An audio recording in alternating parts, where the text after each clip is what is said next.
Nigella sativa, e njohur gjithashtu si kërishka ose kalliri i zezë, është një bim me origjinë nga Azia e Jugut dhe përdoret shpesh në mjekësinë tradicionale për vetitë e saj shëruese.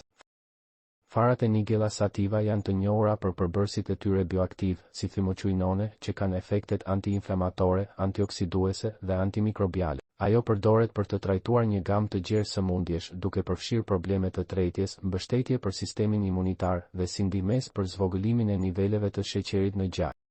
Nigella sativa, kërishka, ka një sër përfitimesh për shëndetin dhe përdoret në shumë forma. Ja disa prej benefiteve dhe përdorimeve të saj. Benefitet e Nigella sativa: mbështetje për sistemin imunitar. Farat e Nigella sativa përmbajnë antioksidant dhe substanca antiinflamatore që ndihmojnë në forcimin e sistemit imunitar dhe luftimin e infeksioneve. Përmirëson shëndetin e zemrës. Përdorimi i Nigella sativa mund të ndihmojë në uljen e niveleve të kolesterolit dhe tensionit të lartë të gjakut, duke kontribuar kështu në shëndetin kardiovaskular. Përfitime antiinflamatore. Përdorimi i saj ndihmon në reduktimin e inflamacioneve, që mund të jetë i dobishëm për kushte si artriti ose sëmundjet inflamatore të zorrëve. Ndihmon në tretje. Farat e Nigella sativa janë të njohura për ndihmën që i japin sistemit të tretjes, duke reduktuar probleme si dhimbjet e barkut, gazrat dhe fryrje.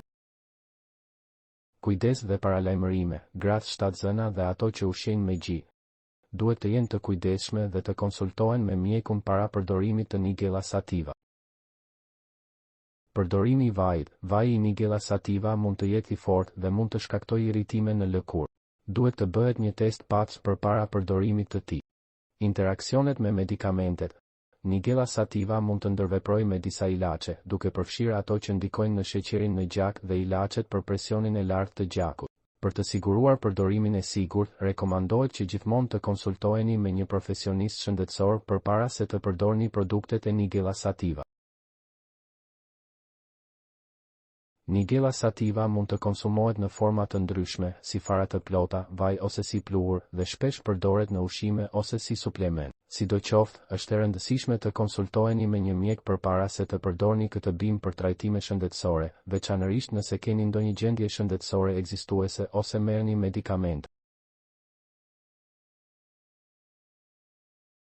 Doza e rekomanduar e Nigella sativa, Comino-IZ, mund të ndryshojë në varësi të qëllimit të përdorimit dhe formës së suplementit. Megjithatë, doza e zakonshme e përdorimit për përfitime shëndetësore është, për përdorim si pluhur, rreth 1-2 gram në ditë, për të shpërndarë në ushqim ose për ta marrë në ujë. Për kapsula, 1-2 kapsula deri në 500 mg secila, 1 deri në 2 herë në ditë. Për vajin e Nigella sativa, 1-2 lugë çaji në ditë mund të jenë të mjaftueshme, por mund të përdoret edhe më pak, varësisht nga nevoja. Në çdo rast, është e rëndësishme të konsultoheni me mjekun tuaj para se të filloni të merrni Nigella sativa, pasi ajo mund të ndërveprojë me disa barna ose kushte shëndetësore.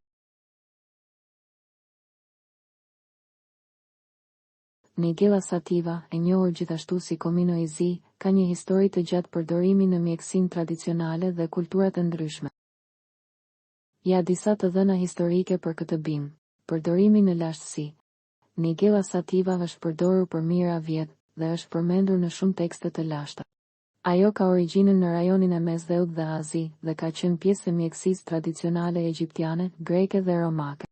Një nga bimet e lashta egjiptiane, përdorimi i Comino-IZ ka qenë i njohur dhe i përdorur nga egjiptianët e lashtë. Në valin e faraonit Tutankhamun është gjetur një sasi e konsiderueshme e Comino-IZ, që tregon se ajo ishte përdorur si një ilaç për shërimin e sëmundjeve dhe gjithashtu për mbrojtjen e trupit në jetën e përtejme.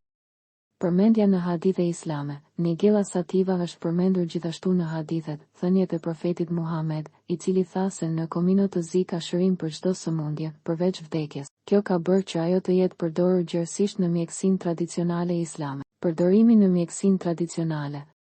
Në Indi dhe rajone të tjera aziatike, Comino-IZ ka qenë një pjesë integrale e mjekësisë tradicionale ajurvedike.